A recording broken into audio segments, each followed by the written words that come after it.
Hey friends, Nick Norton here. Today's video in Pro Tools is about using plugins. I've received a few comments that my previous videos have been a bit on the long side and complicated and gotten into lots of topics, so I'm going to start doing short videos with just like one topic in each, and this is the first of those. So, what is a plugin? People often use the term interchangeably with effects, and that's fine in audio software, but it's good to know that a plugin is a piece of software that runs in a different piece of software. So our main piece of software here is our digital audio workstation, or DAW. That's Pro Tools. That could also be Logic or Ableton or whatever you happen to be working in. And our plugin is whatever effect software we're going to load up inside of that. Now in Pro Tools, there are two ways to load plugins. Those are either as inserts on the left here in our track header. If we open up our mixer view by pressing Command =, I don't need that soloed, we can see them listed here, and it's important to note that these are processed from top to bottom. If you can't see them, you can right click here in the name, and you have options for what is visible. You actually have 10 slots, F through J. And you can also, I don't know, you can show your EQ curve. That's kind of neat.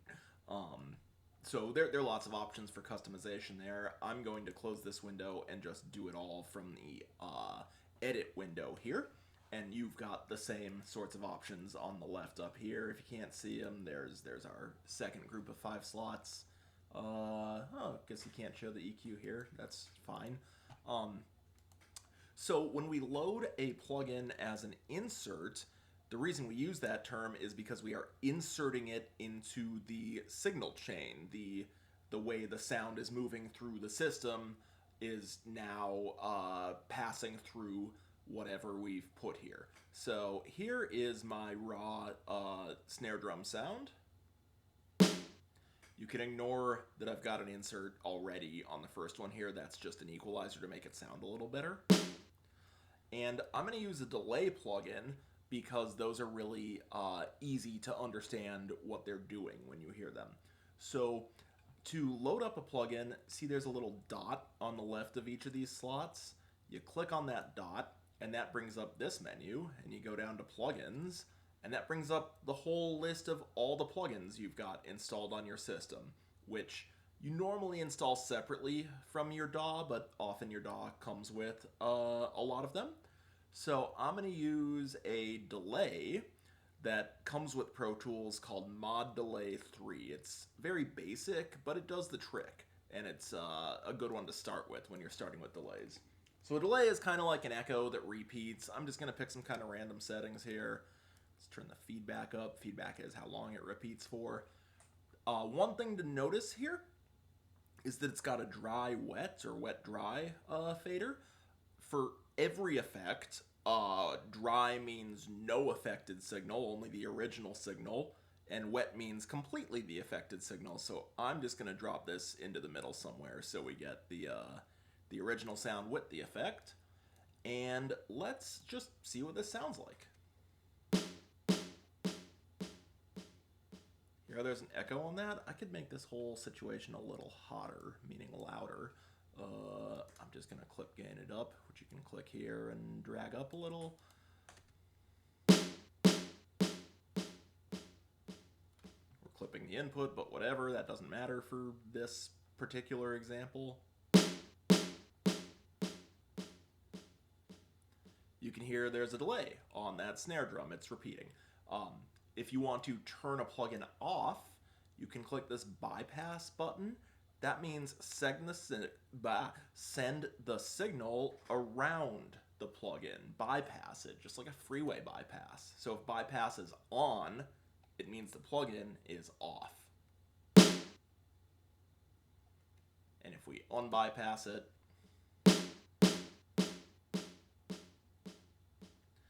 pretty straightforward, right? Just a couple other quick notes before we look at the other way to use plugins in Pro Tools. One is that if you don't have it open and you command click you can bypass it right there. It turns blue when it's bypassed, and that's control click on a PC. Um, a new thing they introduced in Pro Tools 2023.9. So if it's after September of 2023 when you're watching this, which it must be because I'm recording it in October, they've introduced this ability to reorder them. See how that line becomes thick right there? Boom, you can switch the order they're in. That's pretty cool. Before that, you had to like drag this one down here and then move it up and then move this up. Now you can just be like, kaboom, and it's done. That's nice. So I'm gonna reopen this. Again, command click to bypass. The other way to do something similar to a bypass is to make a plugin inactive. If I right click on it and go to make inactive, see it disappears here, that also turns it off, but it frees up the computer resources, your processing power and RAM and stuff like that. Whereas when it's only bypassed, even though you don't hear the effect, it still uses some processing power to say, hey, I exist, for some reason I don't totally understand. Okay, say we wanted to permanently put this effect onto this sound. The other way to use plugins is as audio suite processors. So to do that, you go up here to the audio suite menu at the top of the screen, in your toolbar at the top, and you click on it, and I'm just going to use the exact same plugin. So let's go to Delay, Mod Delay 3. We see it in a new window, but see it says Audio Suite at the top and gives us a bunch more options. What it's going to do is create a new audio file that has the plugin sound baked into this. And this happens before anything over here. So I'm just going to bypass these guys. Let's keep that EQ on just to make it sound a little better. And a useful trick, not only from the regular plugins to Audio Suite, but just between the same plugin on different tracks, for instance, is that you can copy settings. If you press Command-Shift-C in a highlighted plugin, or Control-Shift-C on a PC, and then come over here and paste it by holding Command, Shift, and V, boom, all those settings just copied. See if I, works both ways. If I turn up this delay time and Command-Shift-C, come over here, Command-Shift-V, hey, the delay time just turned up to match. So I'm going to close this insert plugin. And the way this works is you select the amount of time that you want the plugin to operate on. I'm just going to, let's just start with where the actual snare drum hit is, and I don't know, click to there, seems good. And then we do want to check out these options at the top. We have create individual files. We'll do a, if we had like a few snare hits, it would give us a few audio files. If we had overwrite files, you basically never want to do that because it actually changes the WAV file that is saved on your computer instead of creating a new one. And create continuous file is pretty much what I always do for this. It's just going to make one file across this whole area here. And then these options here, again, entire selection does it to everything. If we had clip by clip selected and there were a few clips in here, it would process them into a new audio file for each. So we can preview what it's going to do by clicking this little speaker down here. I'm going to make the delay time a little shorter because that was too slow. Cool.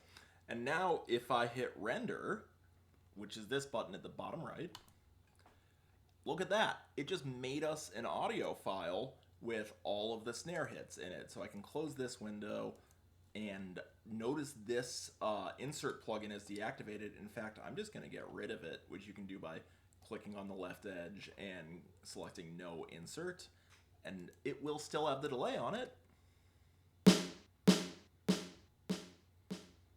It's just baked into the file, so I can take it over here, and it still has the delay on it. You normally wouldn't do that for a delay, but maybe maybe for an EQ, if you want to change the sound of an instrument and then move it somewhere else in the track without worrying about like automation or something, that's useful. You almost always audio suite denoisers because they take a lot of processing power to be run as an insert. But yeah, that's the two ways to use plugins, and I hope that is useful for you. Okay, have a good day.